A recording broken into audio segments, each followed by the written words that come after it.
안녕하세요, 정준환자입니다. 자, 오늘도 내 치아 찾아보기 시리즈. 오늘은 이제 전형적인 이제 앞니가 들어간 케이스. 그러니까 이제 앞니가 맨 앞에 두 개는 있고 그 옆에 치아가 들어간 분들이 진짜 많아요, 의외로. 그게 왜 그러냐면 이제 저희가 왜 어렸을 때 앞니 두 개가 제일 먼저 빠지잖아요. 애기들 왜 이빨 두 개 없을 때가 제일 귀엽잖아요. 근데 앞니 두 개가 먼저 나와요. 근데 어렸을 때 치아가 이쁜 애들이, 촘촘하고 예쁜 애들이 그렇게 덧니가 심해요. 왜냐? 상식적으로 봐도 애기 때는 이빨이 되게 작아요. 근데 제일 먼저 나오는 이빨이 앞니 여기, 아랫니가 먼저 나오긴 하지만 위에는 앞니 두 개거든요. 그게 되게 커요. 그러면 그게 먼저 나오고, 만약에 약간 선천적으로 공간이 좀 부족한 분들은 앞니 두 개가 있는 공간이 앞니 두 개가 이렇게 나오고, 아니, 두 개가 이렇게 나오고 그 옆에 니가 이렇게 나와야 되는데, 앞니 두 개가 너무 큰 경우에는 이 두 개 이빨이 이 뒤에서 이렇게 나는 분들이 더러 있어요. 둘 다 밀려버리면은 둘 다 들어가는 거고, 앞니 하나가 버텨주면은 하나만 들어가는 거고.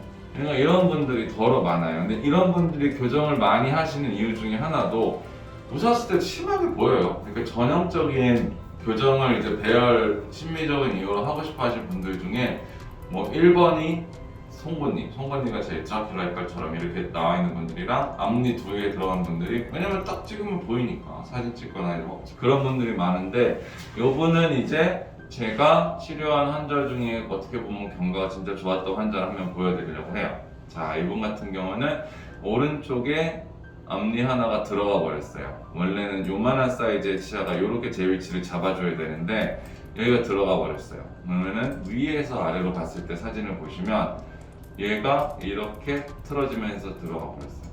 근데 여기서 자세히 봐야 될 건 남아있는 요 공간이에요. 요 공간이 실제로 비슷하게 뭐 정확하진 않지만 이런 데에도 많이 모자라진 않아요, 사실. 그러니까 이런 분들이 제가 그래요. 보기보다 훨씬 심하다. 그러니까 실제적으로 교정학적으로 봤을 때 공간이 많이 모자란 케이스는 아니에요. 근데 어렸을 때 그냥 밀려버린 거, 그거 하나. 그래서 요거는 이제 공간을 만들 때 이런 분들이 와서 제일 먼저 물어보는 게 뭐야? 선생님 이걸 뽑아야 돼요?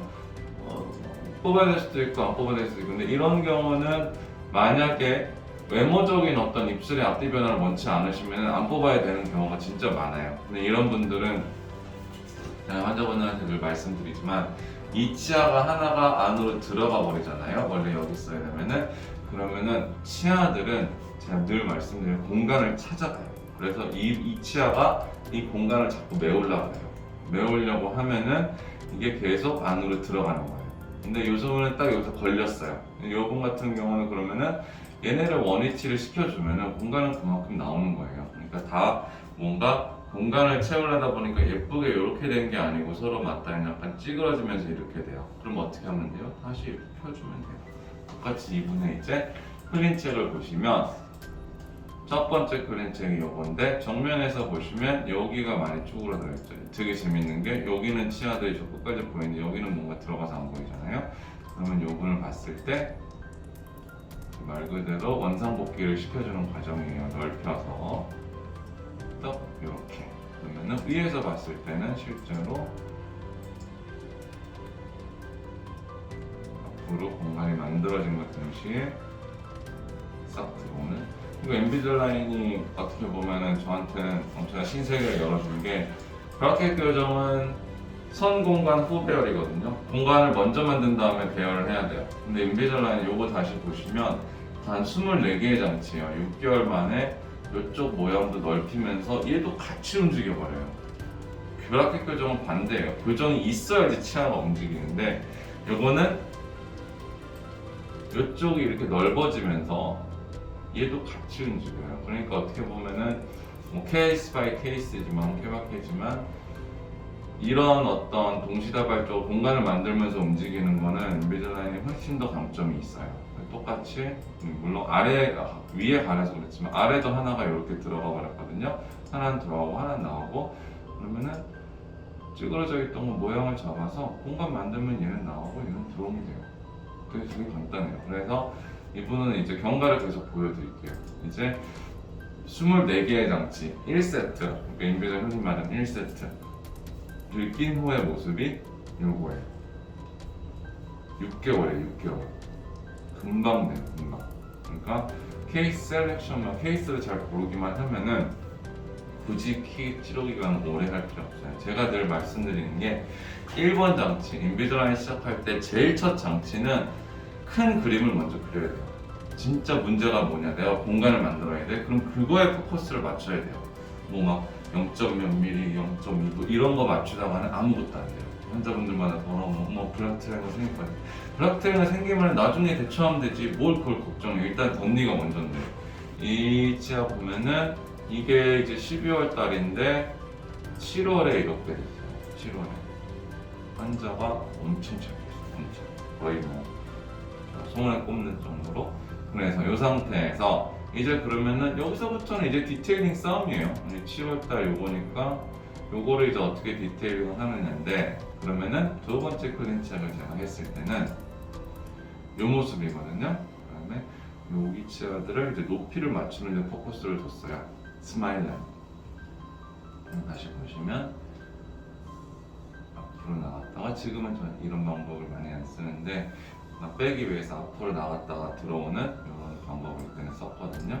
그러니까 나갔다가 안으로 미는. 근데 요새는 기술이 좋아서 그냥 내리면 돼요. 이걸 봤을 때 이제 높이를 이때는 이렇게 맞췄어요. 근데 실제로 여기 일어나는지 한번 볼게요. 그러면은 8월, 7월이고 요거 다음 세트를 저 20개 세트를 완료했을 때가 이제 1월인데 높이가 이때보다 보시면 좀 자세히 볼까요? 여기가 이렇게 높았는데 여기서 선을 하나 그어봐도 요 차이가 좀 있었는데 높이가 이제 많이 맞아요. 근데 여기가 좀 다 없어져서 이제 좀 아쉽긴 한데 여기도 높이가 확실히 딱 맞아졌어요. 여기도 이렇게 단차가 있었는데, 그럼 이 상태에서 뭔가 아쉬우니까 마무리 장치를 한 번 더 했어요. 그리고 배열은 훨씬 좋아졌고, 그래도 욕심이 또 생기죠. 제가 생기죠.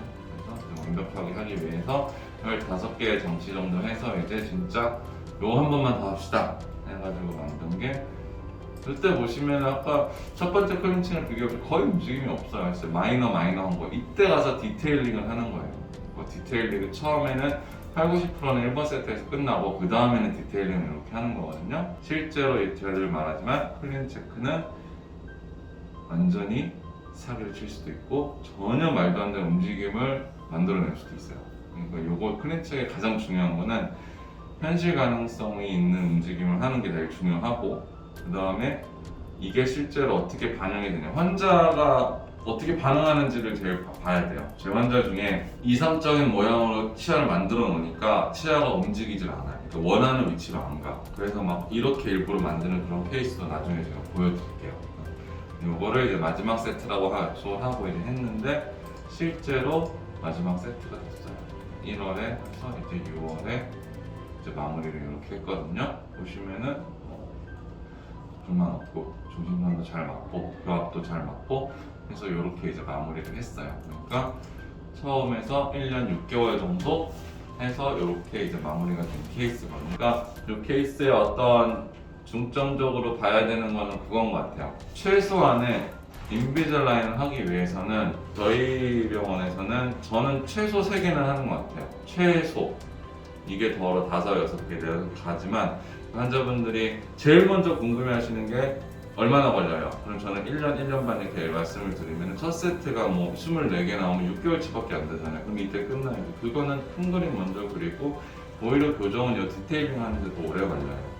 그러니까 이걸 봤을 때 최소한의 이런 과정을 보여드린 이유는 배열이 어느 정도 됐지만 조금 아쉬운 부분들을 이제 두 번째, 세 번째, 영어는 이제 리파이먼트라고 하고 뭐 어디셔널 얼라이너라고 하는데 그런 거를 해야 된다는 부분을 좀 보여드리고 싶어서 이 케이스도 보여드렸어요. 그러니까 요게 되게 많아요. 저도 우리나라의 특성인지 몰라도 이 케이스가 제일 많으니까 이런 해당 사항이 있는 분들은 좀 참고사항으로 생각하시면 좋겠어요. 자, 오늘은 여기까지 하겠습니다.